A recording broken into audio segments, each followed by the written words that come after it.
Tonight, before you go to bed, try something unusual. Turn off every light in your house, not just the lamp beside your bed, every light. Turn off your television. Put your phone away. Wait until your eyes adjust. For a few seconds, you'll experience something your ancestors knew better than anything else. Darkness. Not the soft darkness of a modern bedroom where streetlights leak through the curtains and tiny LEDs blink from every device around you. Real darkness. The kind where you can't see your own hands. The kind where the night sky feels impossibly large. The kind that every human being lived with every single night for almost all of our existence. Darkness feels unusual. For them, it was simply life. And that raises a fascinating question. When the sun disappeared, what did humans actually do? The answer isn't just that they slept. In fact, they often didn't. For hundreds of thousands of years, night was when our species told stories, strengthened friendships, imagined impossible ideas, and even slept in a way that would seem strange today. Long before electricity conquered the night, darkness quietly shaped what it meant to be human. It's easy to forget that the modern day doesn't end when the sun sets. We flip a switch. The room becomes brighter than daylight. Work continues. Entertainment begins. Emails arrive. Videos autoplay. Midnight often feels no different from midday. But this is one of the newest experiences in human history. If you lived just 200 years ago, your evenings looked completely different. And if you lived 50,000 years ago, they were almost unrecognizable. When the horizon swallowed the sun, the world transformed.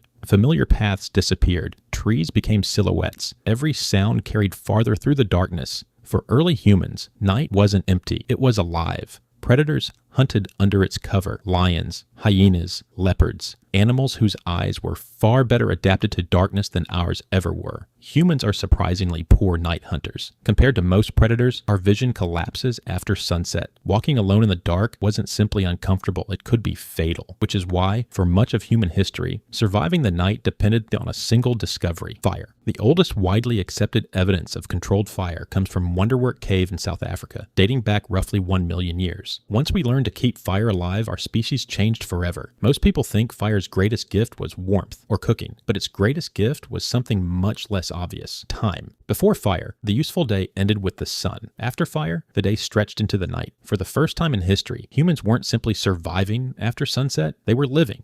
Imagine 20 or 30 people sitting around a fire beneath a sky untouched by city lights. No phones, no books, no clocks, just flickering flames, familiar faces, and hours with nothing urgent left to do. That may have been one of the most important inventions our species never realized it was making: conversation. Anthropologists studying modern hunter-gatherer societies have noticed something fascinating. Daytime conversations are surprisingly practical. Who found water? Which trees have fruit? Where did the animals migrate? Who is repairing the tools? The day is filled with information that helps people survive, but after sunset, everything changes. The stories begin. People talk about ancestors, strange creatures, dreams, old adventures. Children laugh at jokes they've already heard 100 times. Someone exaggerates a hunting story. Someone else challenges it. For a few hours, survival gives way to imagination. Anthropologist Polly Wiesner spent years studying conversations among the Jew/Huansi people of the Kalahari Desert. She found that while daytime discussions were dominated by practical matters, nighttime conversations shifted towards storytelling, myths, humor, and social bonding. Around the fire, humans weren't just passing time, they were passing culture. Long before there were schools, books, or writing, knowledge traveled from one generation to the next through stories. A child learned courage by hearing about brave hunters. They learned kindness through legends. They learned danger through myths. Every civilization began this way, not inside classrooms, but around circles of fire. You could argue that the first movie theater, the first classroom, the first comedy club, even the first religion all began with people staring into dancing flames. Then something even stranger happened. Eventually the stories ended. The fire burned lower. People fell asleep, but not for the entire night. Today we think sleeping 8 uninterrupted hours is normal. History suggests otherwise. For centuries,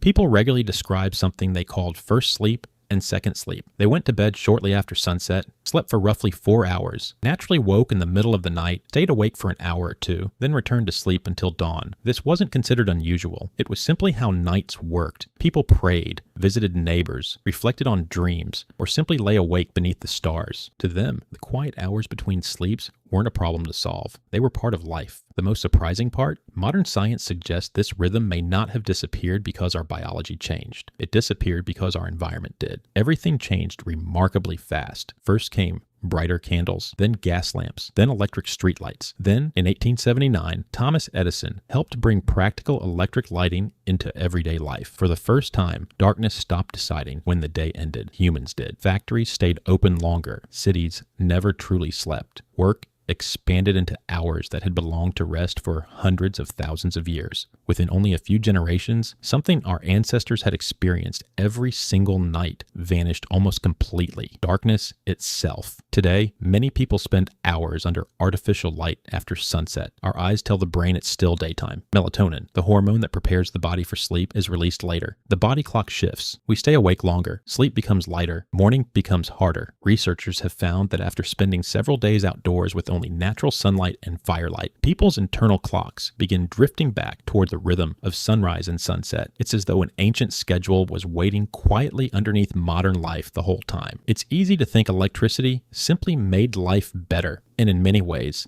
it absolutely did. It gave us safer cities, hospitals that never close, education after dark, and the ability to work, travel, and communicate at any hour. Very few people would willingly give that up, but every invention changes us, not just the world around us, but the world inside us. Our ancestors spent nearly half their lives beneath stars. Most of us can barely see anymore. They ended their days talking instead of scrolling. They watched flames instead of screens. They experienced silence that wasn't empty. It was normal. Perhaps that's what we've forgotten. Darkness wasn't just the absence of light. It was a space for reflection, for conversation. Maybe that's why some of your best ideas arrive during a late night walk, while sitting beside a campfire, or when the power unexpectedly goes out. For a brief moment, the modern world becomes quiet enough for an ancient part of your brain to remember what night once felt like. Because for almost all of human history, darkness wasn't something humans escaped. It was where they connected, reflected, dreamed, and slowly became the people we are today. Perhaps we didn't just invent the light switch. We also switched off a way of living that had shaped humanity for hundreds of thousands of years, and most of us never even realized it was gone.